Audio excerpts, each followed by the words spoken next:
இல்லை, விஜய் அவர்கள் இப்போ புதுசாக ஒரு கட்சி ஆரம்பித்து வந்திருக்கிறாரு. வந்தவரை நாம் டிஸ்கரேஜ் பண்ணக்கூடாது. நாம் வந்து புதியதாக ஒரு மாற்றத்தை விரும்புகிற மக்கள் வந்து தமிழ்நாட்டில் இருக்காங்க.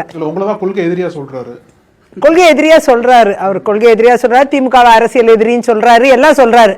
ஆனால் அவர் புதியதாக வந்திருக்கிறாரு அப்படிங்கிறத நம்ம மைண்டில் எப்பயுமே வச்சுக்கணும்.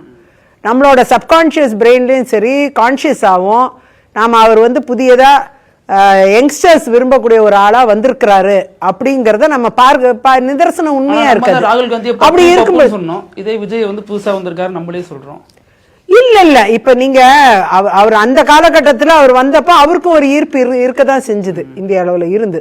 ஆனா அதே நேரம் இவரும் வந்திருக்கிறாரு, விஜயகாந்த் அவர்களும் வந்தபோது ஒரு ஈர்ப்பு இருக்கதான் செய்தது. அவங்க வந்து அவங்களோட செயல்பாடுக்கு பிறகுதான் விமர்சனம் எழும்.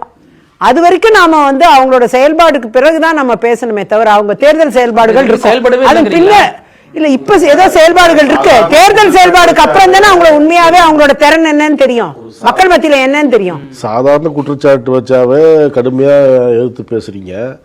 ஒரே வரியில ஒரு கொள்கை எதிரிங்கிறப்ப நீங்க எந்த அளவுக்கு அவருக்கு முக்கியத்துவம் கொடுத்து பேசுறீங்க? கொள்கை எதிரின்னு தான் சொல்றாரு. கொள்கைகளுக்கெல்லாம் அப்பாற்பட்டு எவ்வளவோ கூட்டணி அமைஞ்சிருக்கு. மகாராஷ்டிரால அமையாத கூட்டணியா? எவ்வளவோ கெஞ்சிருக்கீங்களா? நீங்களும் விஜய்க்காக காத்திருக்கீங்க, அதிமுகவும் விஜய்க்காக காத்திருக்கு, கண்டுக்கவே இல்லையே அவரு. விஜய்க்காக காத்திருக்கு, வரமாட்டாங்க.